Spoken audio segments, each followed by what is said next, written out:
The ammonia always hits first. It stings the back of your throat, a sharp chemical promise that you're still breathing. Down here in the rust sump, you learn to love it. It means the air is just toxic enough to kill the worst of the plagues, but not quite toxic enough to kill you. Yet, drip, drip, drip. That's the second sound. The endless wet pulse of Sector 9. The sump sea is close. You can feel its cold weight through the rusted grates. Everything is slick. The floor, the walls, my ragged gloves. Everything coated in a glowing green-black algae that provides the only light save for the sputtering chem lamps we can't afford. Just one more trap, Kale.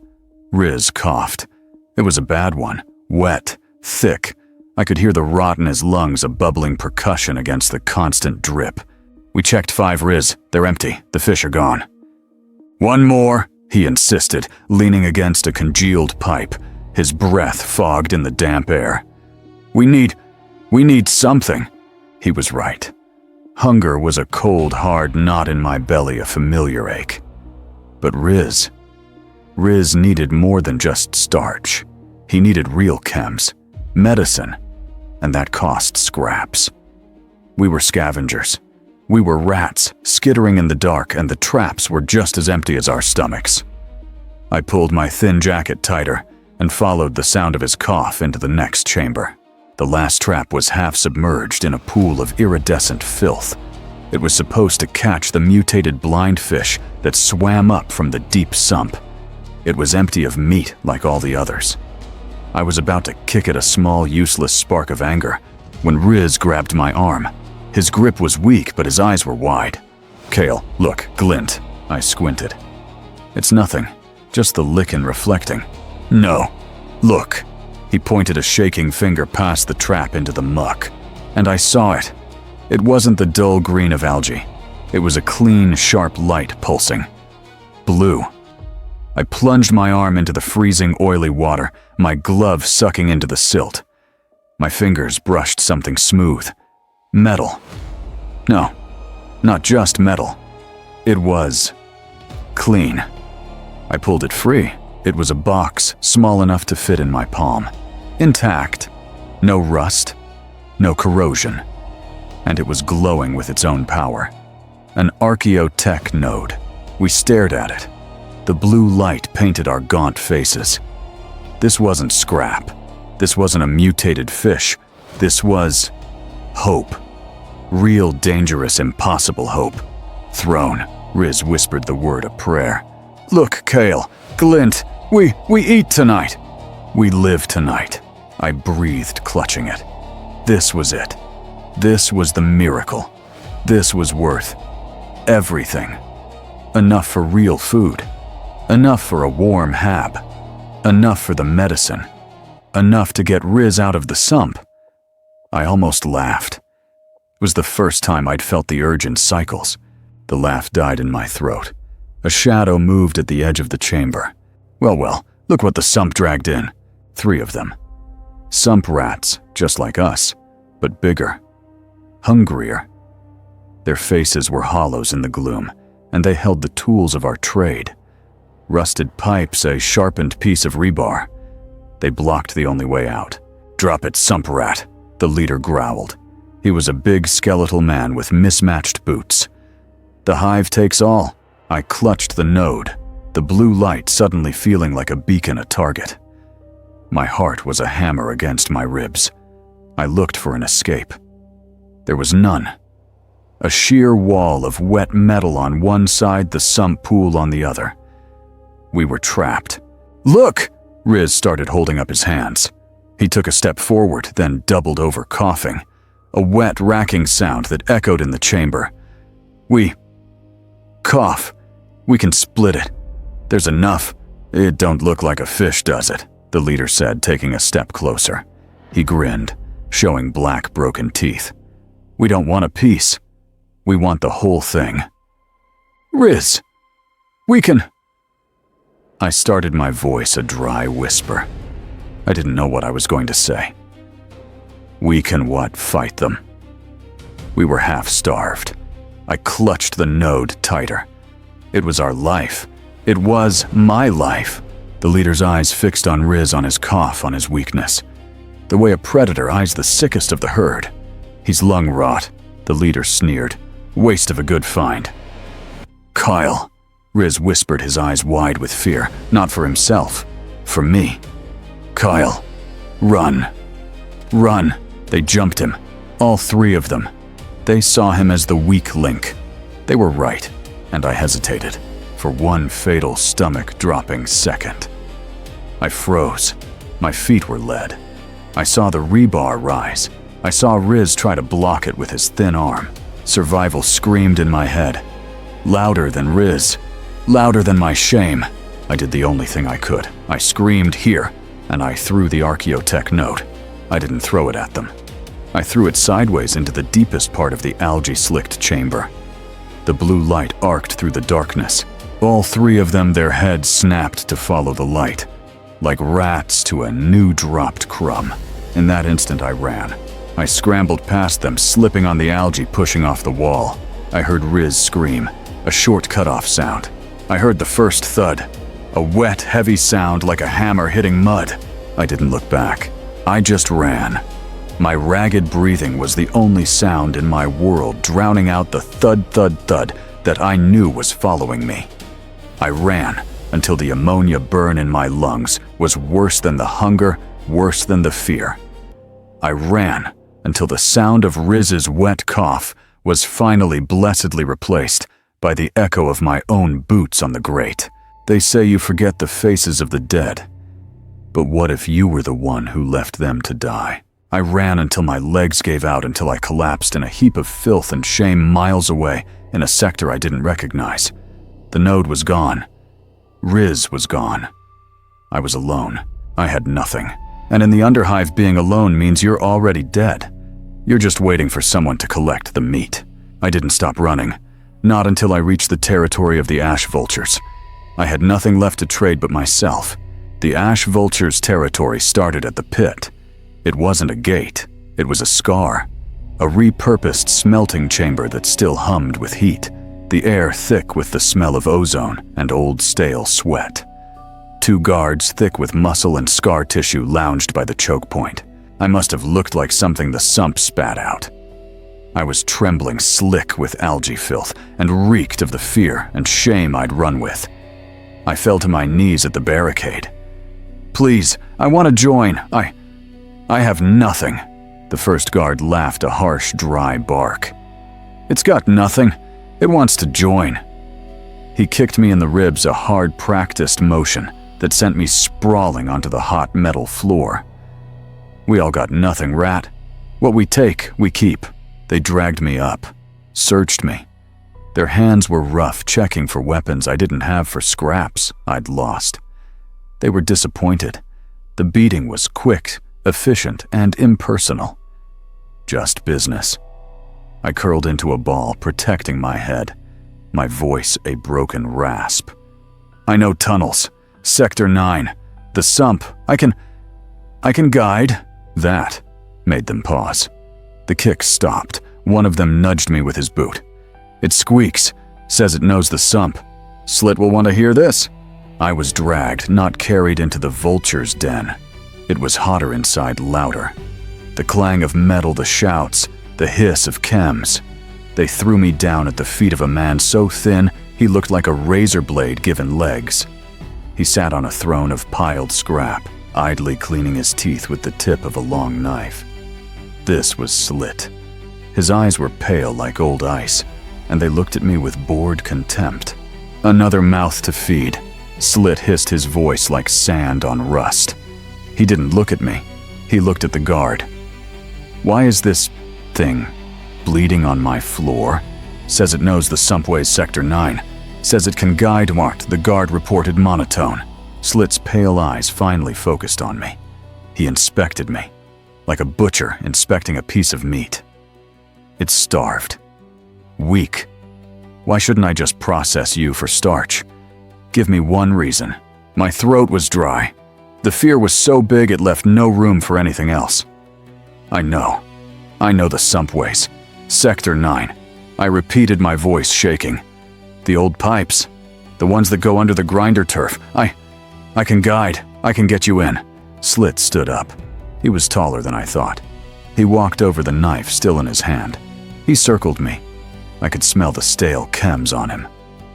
"You ran from something. Didn't you He didn't wait for an answer. "You ran here. You think we're safety?"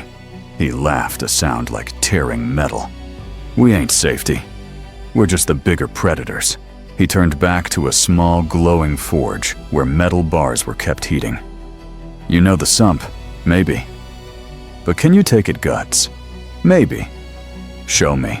He pulled an iron rod from the coals. On its end, glowing cherry red, was the sigil of the ash vultures. A winged skull. He pressed the searing metal against a nearby pipe. It hissed and smoked, the smell of burnt ozone filling the air. 10 seconds, Slit said, his voice casual. He offered the brand to me handle first. "You hold this, to your own arm. You don't scream, you don't pass out. 10 seconds. Then, maybe you're not just meat." I looked at the glowing brand. It was a choice, a simple, terrible choice. The sump alone, or this, the pain. I took the handle. My hand was shaking. I'd found a dented, unlit glow stick in the sump, something to roll between my fingers, a nervous tick. It was in my pocket. I fumbled for it with my other hand, my fingers numb, and dropped it onto the floor. "Don't scream," I whispered. It was a promise to myself. "Don't scream." I pressed the red-hot sigil to my left forearm. The pain was clarifying. It wasn't a thud like the pipes that killed Riz. It was a white, sharp, pure agony. It burned away the cold. It burned away the hunger. It burned away the memory of Riz's scream. The smell of my own burning flesh filled my nostrils, overpowering the ammonia, overpowering the ozone. It was the smell of a new-made thing. 1, 2. I counted in my head. 3. My vision went white at the edges. 4. 5. The metal sizzled. 6. I bit my tongue, tasting blood. 7. Don't scream. 8. Don't. 9. 10. I pulled it away. The brand clattered to the floor. My arm was on fire, a screaming agony, but I hadn't made a sound. I was panting, my vision swimming, but I was standing. I looked at Slit. His thin lips quirked into something that might have been a smile. "Huh. Guts.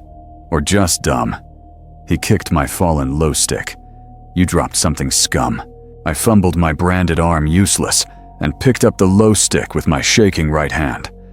I held onto it. It was my only anchor. Slit turned away, bored again. He tossed something at my feet. A ragged piece of cloth, stained black, and a heavy oiled stub pistol. "You're not Kale anymore," he said. "You're You've scum. You belong to the vultures now." He pointed the knife to the darkest, foulest smelling corner of the hab. "Your pistol has 1 bullet. Congratulations on the promotion. Now go clean the latrines." I had a name. I had a home. Now I had a brand and a gun with 1 bullet. It felt like a promotion. The latrine smell was just the beginning. The vulture's hab was a swarm nest, a series of interconnected, rusted-out pressure domes that groaned under the weight of the hive miles above. It was loud. It was crowded.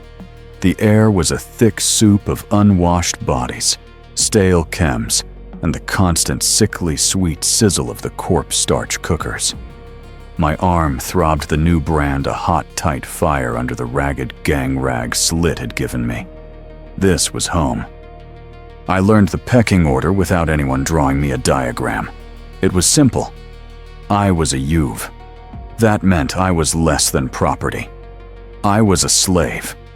I was the thing that skittered in the shadows, and I realized with a cold jolt that the skittering I used to hear in the sump wasn't just rats. It was things like me.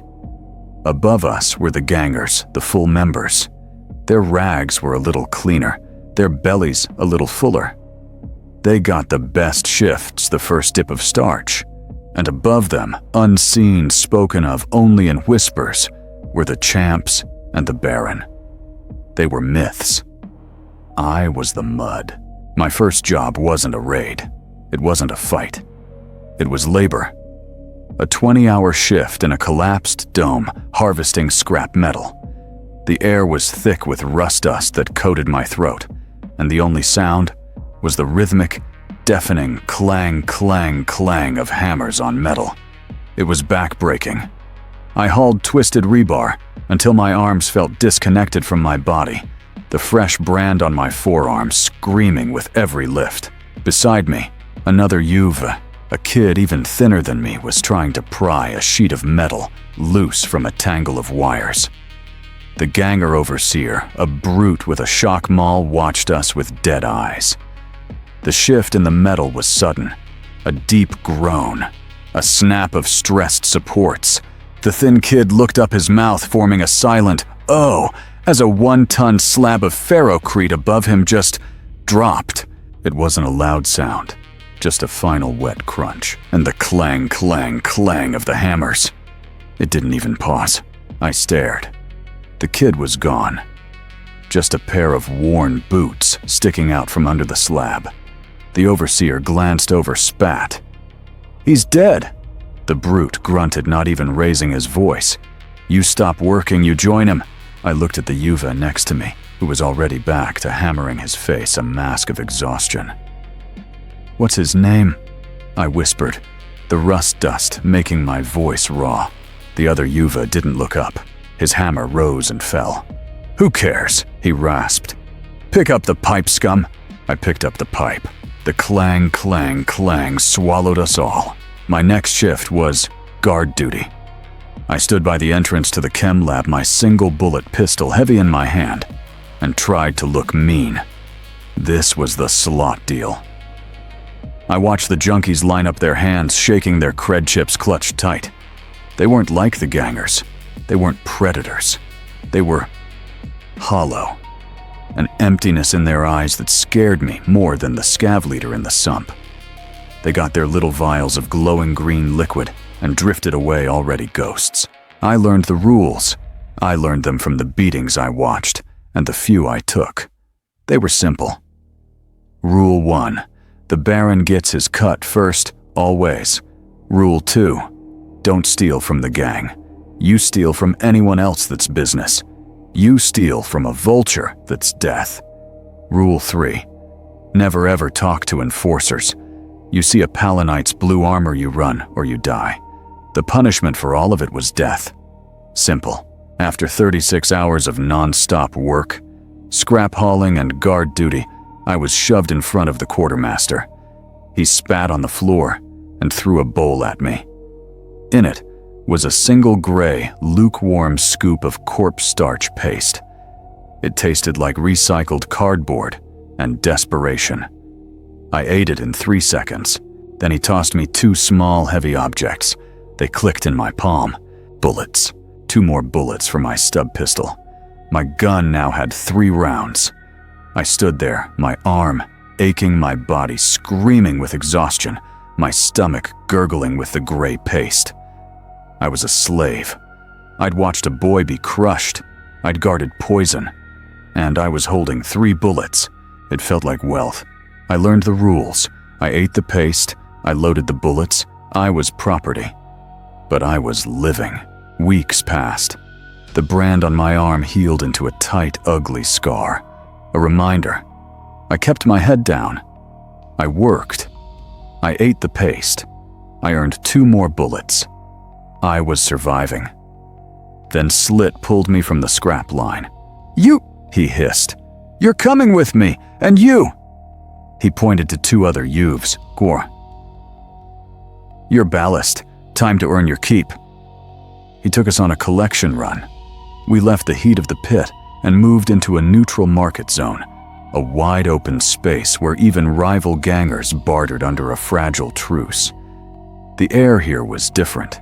It smelled almost clean. Or at least it smelled of something other than ammonia and sweat. It smelled of exotic fungi stacked in glowing piles and the metallic tang of recycled water.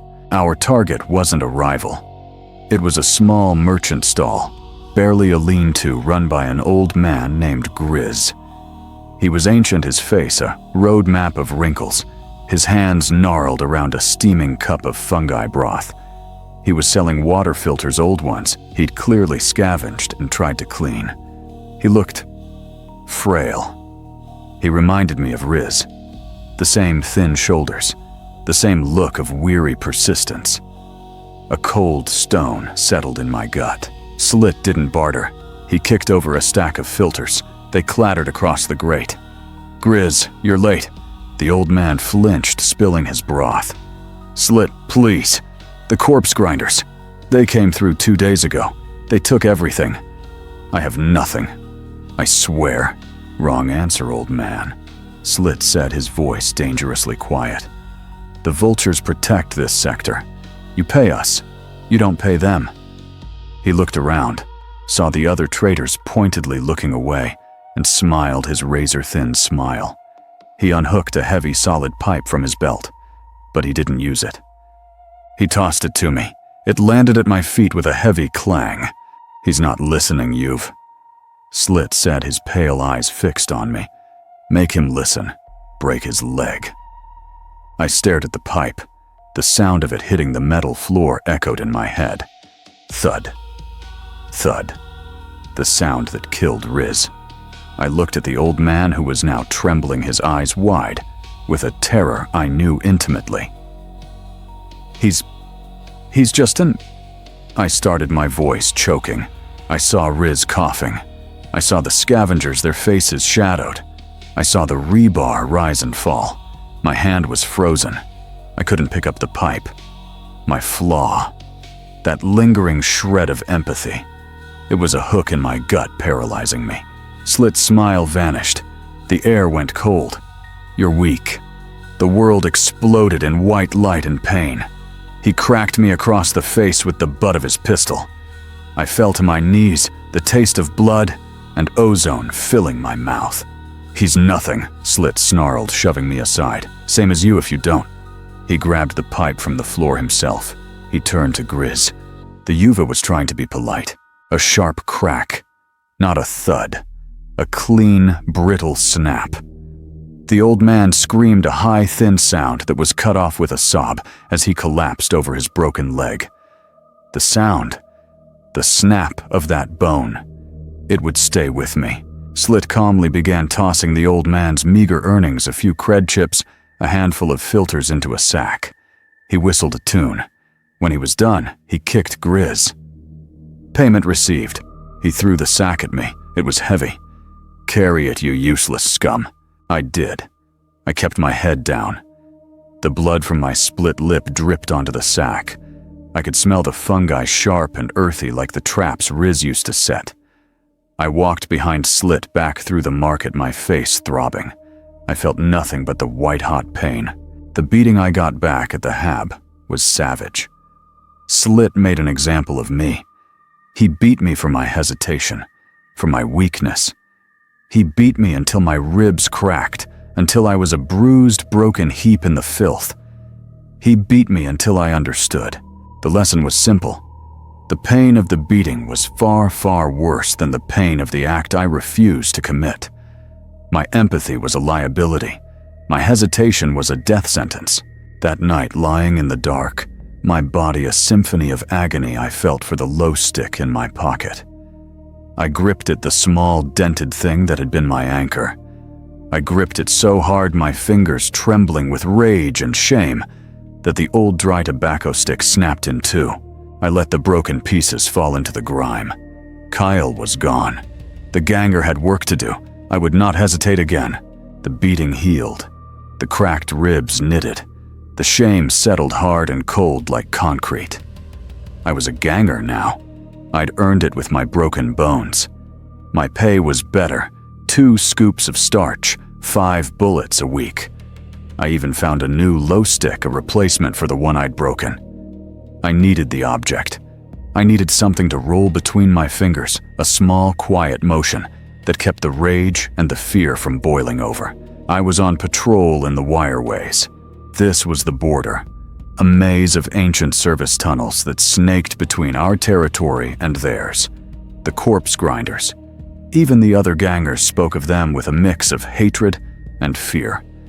Cannibals, slavers, meat merchants. The air here was dead tasting of ancient dust, and the faintest whiff of ammonia, my old companion. I was with Slit. He never let me forget my failure. He'd assigned me to his personal squad. "Keep the weak ones close," he'd said to another ganger loud enough for me to hear. "They're either loyal, or they're a good shield." With us were two other gangers, Scab and Grit, both veterans, who looked at me like I was something they'd scraped off their boot. We moved in silence, just the crunch of our boots on the debris-strewn floor and the drip, drip, drip. Slit stopped. He held up a fist. I froze my hand, tightening on my stub pistol. Slit pointed his knife tip at the wall. It was a sign. A skull crafted from wire and what looked like teeth. Small, yellowed teeth. A corpse grinder mark deep on our side of the border. "Grinder sign," Slit hissed. "They're probing." He looked down the dark tunnel. "Contact." The world dissolved into noise. Muzzle flashes erupted from the darkness ahead. The sound was deafening, a physical blow in the tight confines of the tunnel. Pop, pop, pop of stub rounds. A brighter, sharper crack of last fire. Bolts of red light seared the air where we'd been standing. I didn't think. I didn't hesitate. I acted. I dropped behind a rusted support beam and just fired. I squeezed the trigger of my pistol, aiming at the flashes, the sound of my own gun swallowed by the chaos. I was terrified. My hands were shaking so hard I could barely hold the gun, but I kept shooting. Scab wasn't as fast. A last bolt caught him in the thigh. It didn't just punch a hole, it vaporized the flesh. He screamed a high, thin sound that cut through the gunfire. "My leg! Throne, my leg!" He was down, writhing in the open. Grit grabbed him by the harness and started to drag him back, firing his autogun one-handed. "Contact, contact heavy! Retreat!" Slit roared. He wasn't yelling to fight. He was yelling to run. He threw something. It landed with a pop hiss, and the tunnel filled with thick, acrid smoke. The smell of cordite and ozone was thick in my throat. We ran. We ran blind, choking on the smoke, dragging the screaming Scab with us. The gunfire behind us stopped the grinders, unwilling to charge into the smoke-filled trap. We didn't stop until we were 2 sectors back in a defensible junction, the air tasting of our own territory. We dropped Scab. His screams had turned into wet moans. The wound. It was a black cauterized crater where his leg had been. He was bleeding out fast from a dozen other shrapnel wounds. He looked up at us, his eyes wide. Get the doc. Slit. Please." Slit watched him for a long, cold second. He was checking his own ammo, reloading his pistol. "He's loud," Slit said to no one in particular. "He's bleeding on the floor. He's drawing attention." He looked at Grit. Waste of medicine. He calmly raised his pistol. Scab's eyes went wide. "No. Slit." Wait. The shot was a single muffled pop. It seemed quiet after the firefight. Scab's body jerked and then was still. "He's meat now," Slit said, holstering his pistol. He looked at me, my own gun still smoking in my hand. Wasted smoke. Wasted ammo. He nudged Scab's body with his boot. "Let's move!" Scab was forgotten before his blood was cold. I checked my own ammo. I had 3 bullets left. I was still rich. My world had become the clang, clang, clang of the scrap pits and the drip, drip, drip of the ventilation shafts. I was a ganger. I had my roots. This one was a 10-hour solo patrol through a lonely ventilation network. The air was cold, and the familiar sharp sting of ammonia was everywhere. It was almost comforting.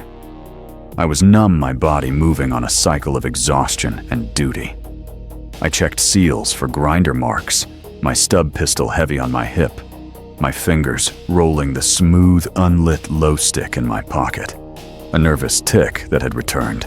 Drip, drip, drip, skitter, clang. The sounds of the hive. I knew them all. The skittering of the rats, the groan of the metal. Scrape. I froze. That wasn't a rat. That was a boot trying to be quiet.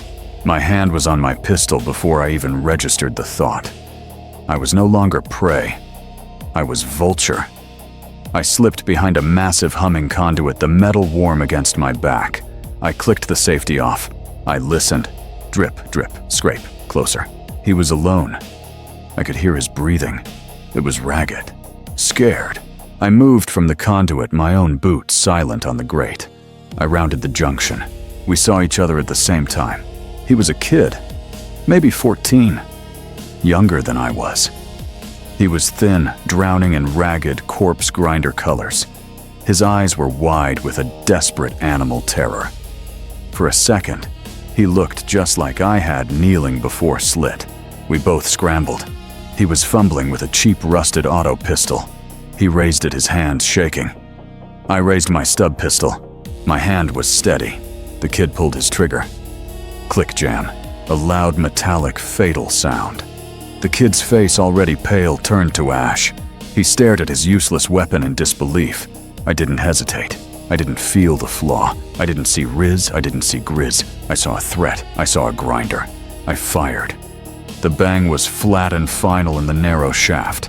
I fired twice. Center mass. The way Slit taught me. The kid was thrown backward, a small oof of air escaping him. He didn't scream. He just fell, clutching his chest.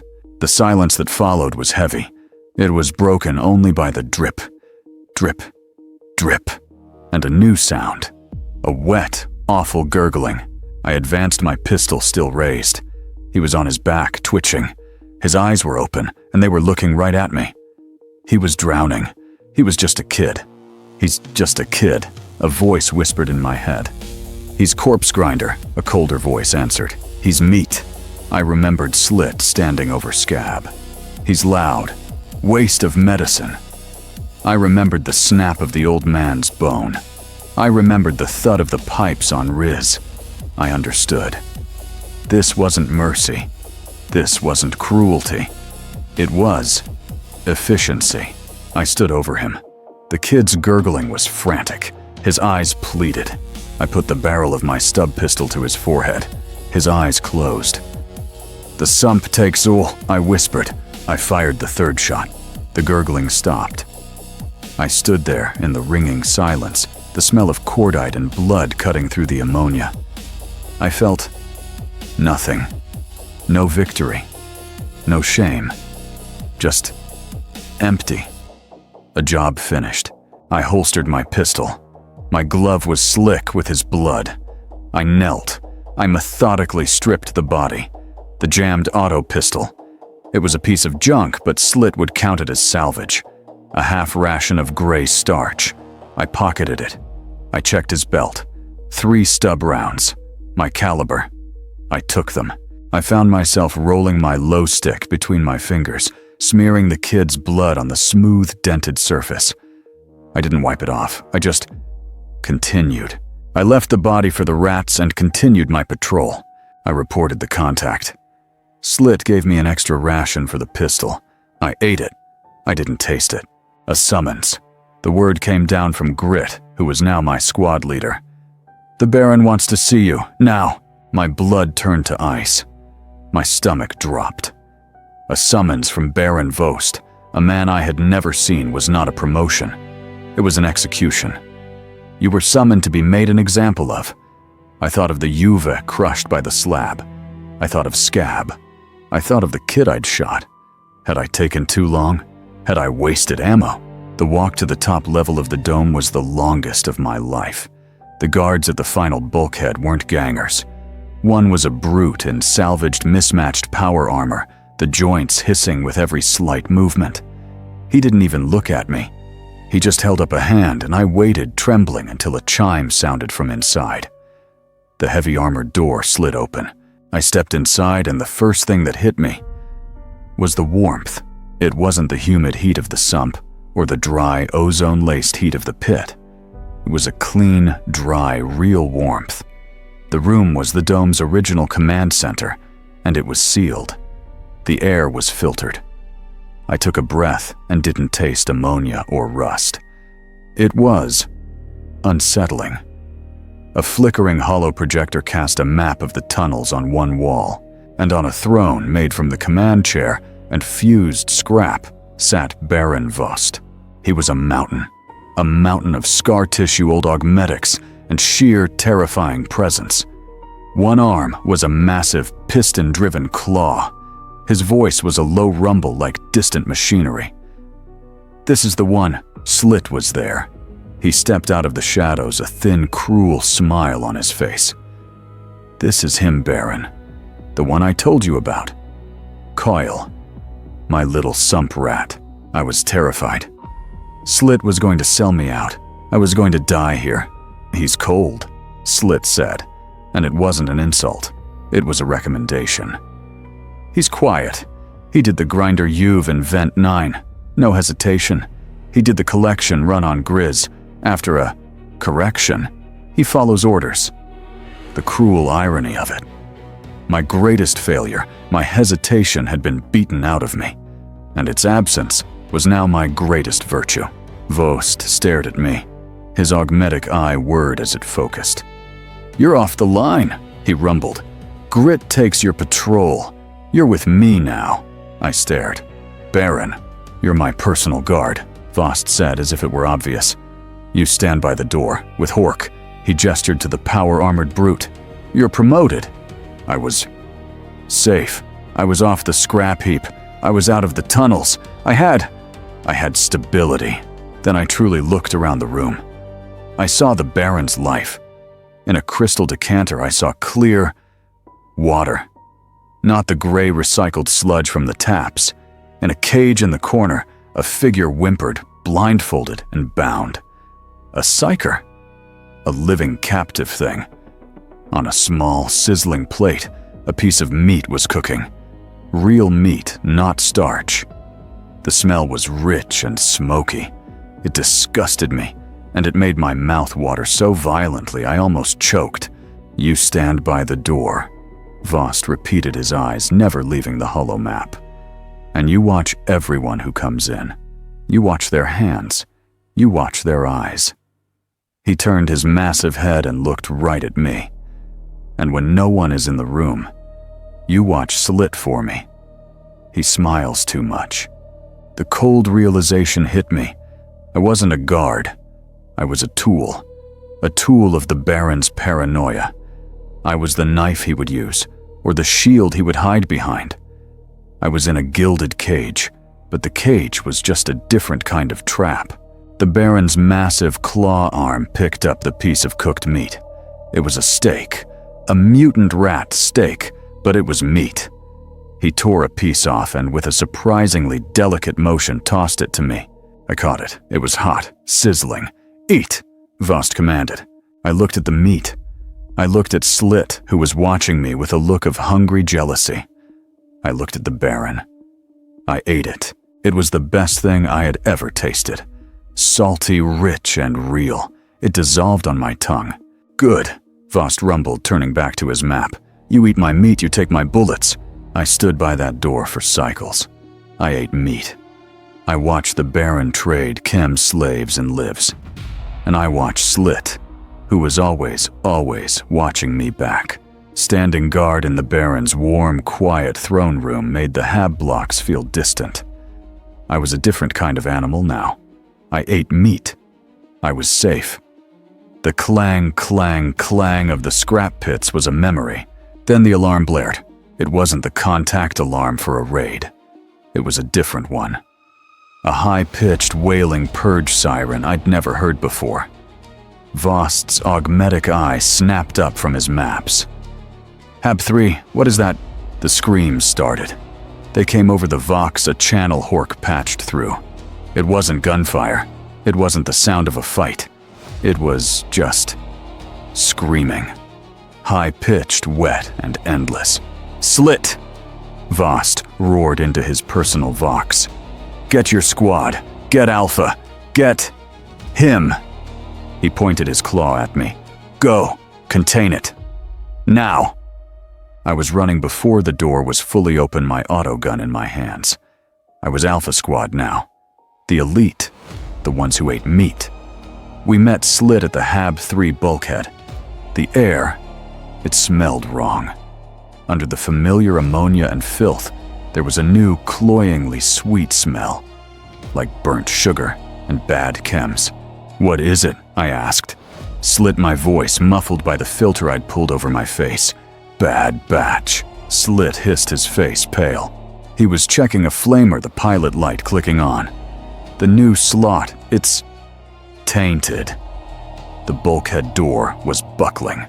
Something was pounding on it from the other side, a rhythmic, frantic, inhuman force. The door wasn't locked.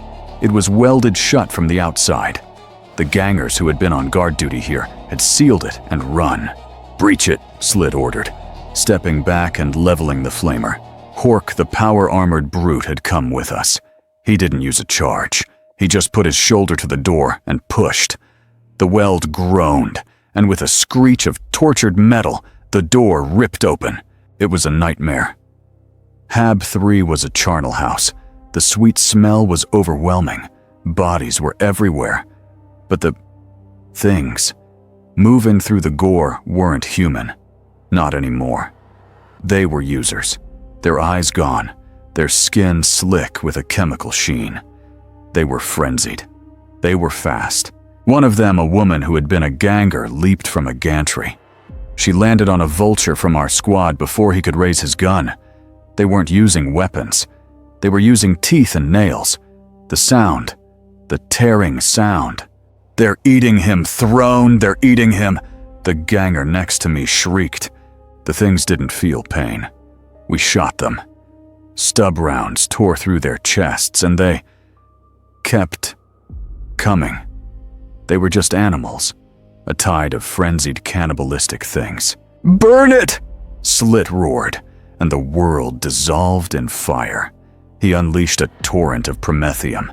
The sweet chemical smell was instantly replaced by the stench of burning flesh and roasting fat. The things ignited, turning into running, screaming torches. It didn't stop them. They just ran at us on fire, trying to spread the flames. "Burn it all!" Slit screamed, shoving a flamer into my hands. "Weld the doors, no one gets out!" I looked at the weapon. It was heavy, the pilot light hissing. I looked at the tide of monsters, and I saw in the back of the HAB, huddled behind a barricade of beds, a group of untainted youths, workers. Their faces were masks of terror, not frenzy. They were trapped. A burning thing saw them. It charged the barricade. "Kel, cleanse it!" Slit bellowed at me. I aimed. The screaming of the trapped sane ones mixed with the inhuman shrieks of the tainted. I couldn't tell them apart. It didn't matter. The order was containment. I pulled the trigger. The roar of the flamer was a physical force, a jet of liquid fire. I wasn't shooting a gun. I was wielding a river of death. I swept it across the room. The burning things, the barricade, the screaming. I held the trigger down until the screaming stopped, until it was all just fire. The heat was so intense it seared my face even through the mask. The sweet smell was gone, replaced by the smell of cooking. Emperor the smell. We backed out. Hork used a melta to weld the door shut for good this time. The only sound from inside was the crackle of the inferno. I was numb. I had thought I was a killer. I had killed a Yuva for survival. I had killed gangers in a firefight. This was different. I wasn't a killer. I was an exterminator. We didn't talk about the scratching sounds we'd heard from inside right before the flames took them. We just cleaned the promethium off our boots. The smell of promethium and burnt flesh clung to everything. We'd cleansed HAB-3, but the stink lingered, a reminder of the raw, screaming horror. We didn't talk about it. We just cleaned our weapons, ate our starch, and stood our watches. The lull was short-lived. The corpse grinders retaliated. They came for us. It wasn't a skirmish. It wasn't a border patrol. This was war. The alarm shrieked, not the high-pitched purge siren, but the deep-pounding battle klaxon. We scrambled to the main pit, the fortified entrance to the Vulture Hab. Barricades of scrap metal old vehicles and fused ferrocrete had been hastily erected. I was on the front line, an autogun heavy in my hands. Beside me, Grit his face, Grim, and other gangers I barely knew. The air was thick with tension, the smell of cordite, and the raw fear of desperate men. Then the attack hit. It started with rockets. Not precise shots, but barrage fire. Explosions ripped through our outer defenses, tearing massive holes in the scrap walls. The concussions rattled my teeth, and dust rained down from the ceiling. Then the gunfire started. Hundreds of rounds. And the most terrifying sound in the Underhive, the chug, chug, chug of a heavy stubber. It was mounted on a track, spitting out a torrent of lead. It scythed through our barricades, tearing steel like paper, turning our cover into shrapnel. "Heavy stubber, get down!" Grit screamed, pushing me behind a concrete slab. I fired my autogun, aiming at the muzzle flashes, the red tracers that ripped through the dust. It was blind firing, a spray and pray. This wasn't a duel. This was attrition. They had numbers. They had heavy weapons. We had stubbornness and grit. Gangers around me were falling. One moment a man was yelling, firing his weapon. The next, he was just gone. A heavy stubber round tore him apart, leaving nothing but a wet spray of red against the metal wall. Men I'd known for cycles, men I'd eaten starch, with vaporized. I saw a chunk of a gantry above me collapse, taking 3 more vultures with it. We were losing. Then a roar, a sound of pure, unadulterated rage that cut through the cacophony. Baron Vost. He lumbered onto the front line, his massive, power-armored form, a terrifying presence. His massive claw arm was a blur of motion smashing aside grinders who tried to breach the inner barricade. "Hold the line for the vultures! For the meat!" He bellowed, his voice distorted by his voxcaster. He was a force of nature, an unstoppable, terrifying mountain of hate. His presence stiffened our spines. It reminded us what we were fighting for. Not lives, not territory. For him, for the Baron. We fought for 3 days. 3 days of constant, deafening gunfire. 3 days of explosions that shook the very foundations of the Hab. 3 days of eating corpse starch out of our helmets, of grabbing half-eaten low sticks from dead men's pockets. The heavy stubber hammered at us relentlessly day and night. We would push them back, then they would regroup and assault us again. On the 3rd night, a strange silence descended. The heavy stubber fell quiet. The rockets stopped. The grinders pulled back. They were out of ammo. They were broken. We had won. But the cost, 1/3 of our gangers were gone. Not just dead. Vaporized. The pit was a wasteland of twisted metal and scorched bodies. The Hab was half destroyed. Its walls breached, its systems failing. The smell of death was everywhere, a cloying metallic stench that got into your clothes, your hair, your very soul. I looked at the piles of our own dead. The men who had screamed, fought, and died beside me. I felt nothing but a profound, bone-deep exhaustion. My ears were ringing my body, a symphony of aches. Slit found me picking through the debris, checking my autogun. His face was streaked with soot and blood, but his pale eyes gleamed. "You held the line, Kyle. You listened. You killed." He clapped me on the shoulder, a rare gesture from him. The Baron saw. "You're a champ now." I stared at him. Champ. Champion. It meant I was a better killer. It meant I was more valuable. You win the war, you own the rubble. So, who really won? They called me champ. It just meant I was too stubborn to die. I looked at the piles of our own dead and felt nothing but tired. The throne room was a tomb. The siege had broken the seals, and the old familiar stink of ammonia and rust had finally reclaimed the Baron's sanctuary. The warmth was gone, replaced by a cold, dusty draft that whistled through the new cracks in the dome. Baron Vost was a broken thing on his scrap throne. His augmetic arm was a twisted wreck, leaking hydraulic fluid with a constant irritating hiss. He was wounded, and a wounded predator is a paranoid predator. He trusted no one, not the gangers who had bled for him, not the other champs. He trusted Hork, his power-armored shadow, and he trusted me. I was a champ.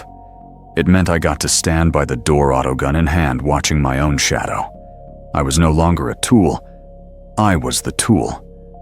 The only one he believed was too cold to be a threat. Slit entered the room. He didn't knock. He slithered in his thin smile and placed the rank smell of his new cheap chem cigars preceding him. He leaned in close to Vost, his voice a conspiratorial hiss, loud enough for me and Hork to hear. It was a performance. "He's a thief, Baron," Slit whispered. "Stole from you. Stole from us. Right in the middle of the siege." Vost's good eye narrowed. The hiss of his arm seemed to get louder. "Who?" Grist Slit said, twisting the knife. "While we were bleeding on the barricades, he was siphoning chems. From your personal store. Who knows? Maybe selling to the grinders. Maybe just hoarding." I felt the blood drain from my face. Grist. He had held the west barricade. He'd lost his entire squad, but had not given 1 inch. He was a hero, his arms covered in fresh burn scars from fending off the attack. And he was being accused by Slit, who had coordinated the defense from the safety of the rear. "Lies," Vost rumbled, but the seed was planted. "Bring him." They dragged Grist in. He was still covered in bloody bandages, his face a mask of confusion. "Baron, what is this? You're a thief, Grist." Vost snarled, his voice a low growl. "Slit says you stole my chems." Grist's confusion turned to a white-hot, incredulous rage. "Lies. He lies. I held the line. I bled for this gang." He looked around wildly, his eyes desperate, and they landed on me. "Kyle, you know me. You were there. You saw the west barricade. Tell him. Tell him I'm loyal." I said nothing. I stood by the door. My face was a mask of cold iron. I was the Baron's tool. I did not think. I did not feel. I just was. Grist's appeal, his desperate human plea, it meant nothing. It was just noise. Baron Vost looked at me. His gaze was heavy, his one good eye piercing. "Kyle, my champ, my cold, loyal tool." His voice was soft. "Clean this up. Take him to the pit. Make an example." The walk to the pit was the loudest silence I had ever known. The entire surviving gang was gathered, their faces gaunt and hollowed by the siege. They stood in the rubble watching. Grist didn't fight me. He knew. He was a dead man.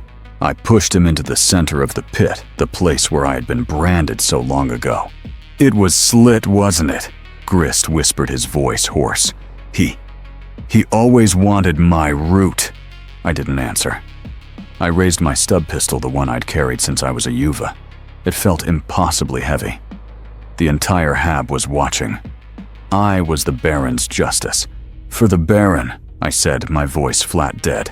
I pulled the trigger. The click of the hammer was deafening in the silence.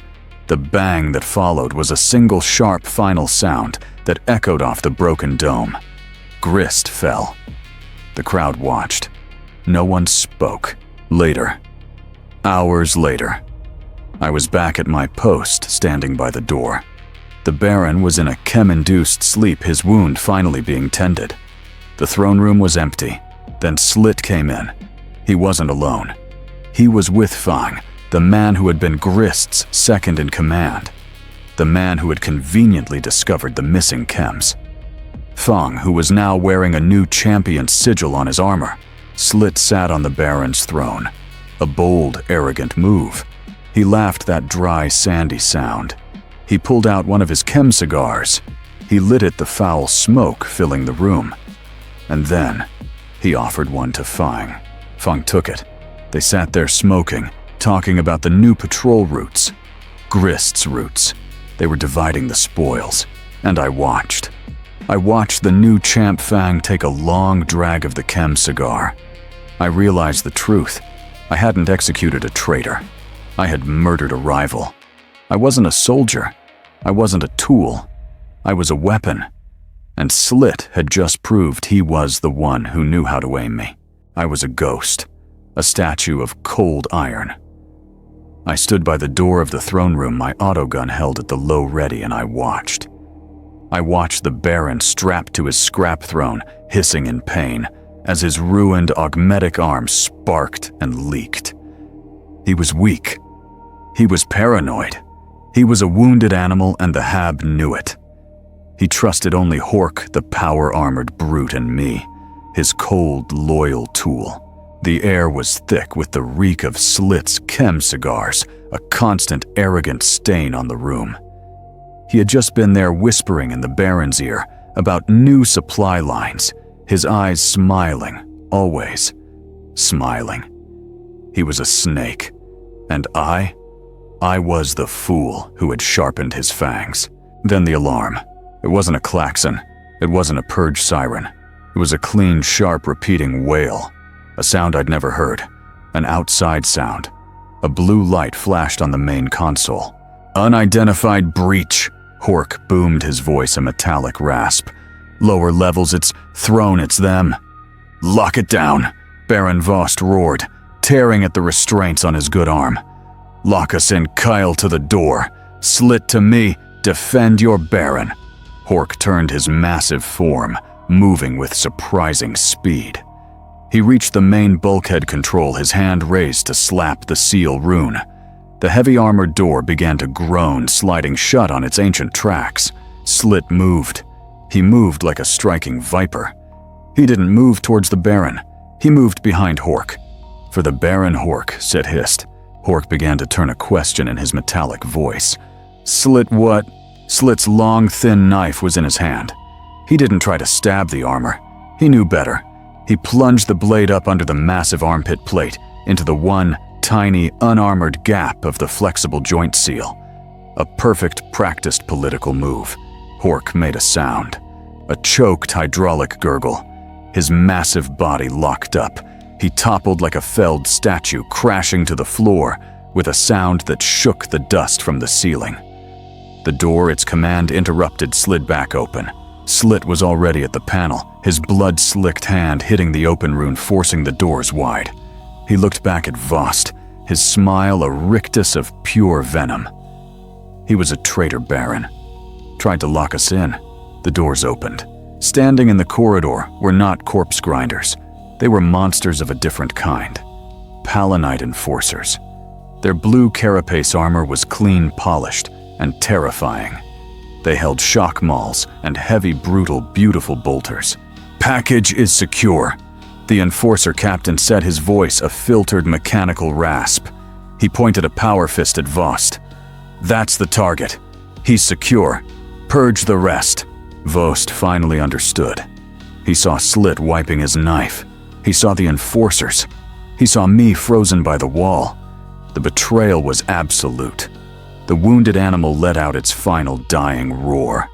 It was a sound of pure, bottomless rage. Trait.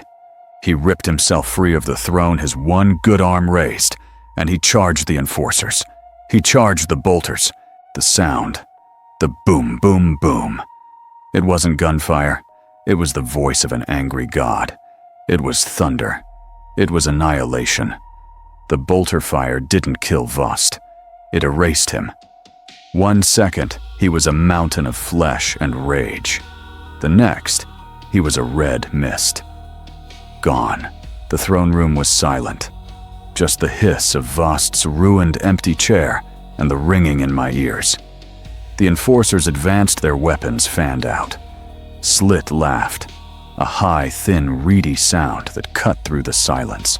The Baron's dead. he shrieked, spreading his arms wide. "Long live the new Baron!" The enforcer captain ignored him. His helm vox turned to me. The heavy barrels of 3 bolters swiveled their massive apertures, fixing on my chest. I was the last man standing. Slit looked at me, his smile a challenge.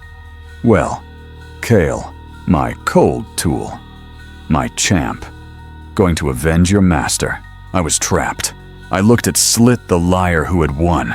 I looked at the enforcers, the justice that was just a bigger, cleaner gang. Not me, not like this. I remembered Riz. I remembered running. I had hesitated then. I didn't hesitate now. I didn't fight. I didn't raise my gun. I ran. I threw myself sideways, not at the door, but at the wall. The wall with the psyker's empty cage. Behind it, hidden by a rotten tapestry, was a ventilation grate. The grate I had cleaned 1,000 times as a Yuva. The grate I had once shown Slit in a moment of stupid pride. "Goes all the way to the sump, boss. A perfect escape route." "He's running," Slit shrieked. A bolter boomed, and the wall I had been standing in front of ceased to exist, vaporized into dust and shrapnel. But I was already gone. I kicked the grate, the rusted metal screaming, and dove into the darkness. I crawled. I heard the roar of flamers as the enforcers began their purge of the hab. I crawled until my autogun snagged and I left it behind. I crawled until my knees and elbows were raw, bloody meat. I crawled until the air changed. The dust and the smoke and the smell of promethium faded. I took a deep, shuddering breath. Ammonia. It smelled like home. Slit won. The enforcers won. The Baron was meat. And I was back where I started in the dark with nothing but my skin. Months. Or was it cycles? Time melts in the sump. The only clock is the drip, drip, drip of the water and the slow, cold clench of hunger in your gut. I was back in Sector 9. I was back in the ammonia. It didn't sting anymore. It just was. I was a ghost. I was the rumor the new sump rats whispered about. The one who knew the tunnels. The one who moved without a sound. I was the skittering in the dark that I had once mistaken for rats.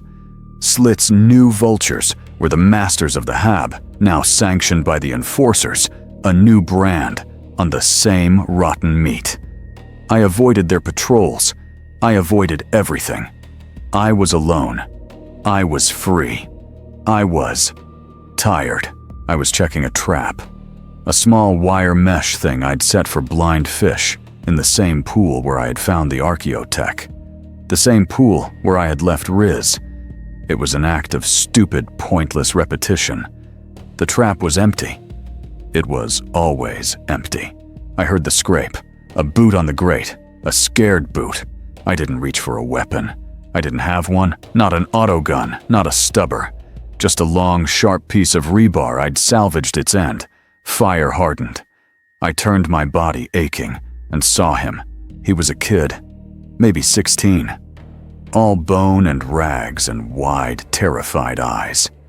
He was holding a rusted pipe, like it was a power maul, his knuckles white.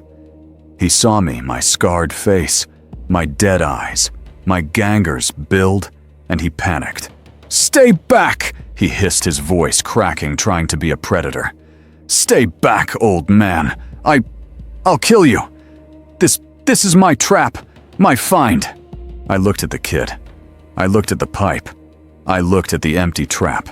I saw it all laid out like a diagram. I saw myself begging for my life. I saw Riz coughing, telling me to run. I saw the grinder Yuva, his auto pistol, jammed his eyes wide as I put the gun to his head. The cycle. It never ended. It just ground on. I wasn't angry. I wasn't scared. I was just done. I had been this kid. I had left this kid. I had killed this kid. "No, you won't," I said. My voice was a dry rasp, unused. "You're starving." He flinched, expecting me to lunge, expecting the violence. I reached into my ragged jacket past the rebar. He tensed. I pulled out a half ration of corpse starch. Gray. Cold. My food for the next 2 days. I tossed it. His hands shot out, catching it with the desperate reflex of the truly famished.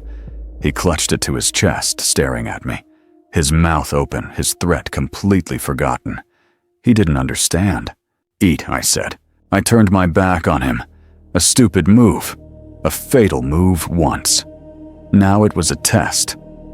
The sump takes all, kid, I said, my voice echoing a little in the damp chamber. It takes your friends. It takes your name. It takes your life piece by piece until you're just meat.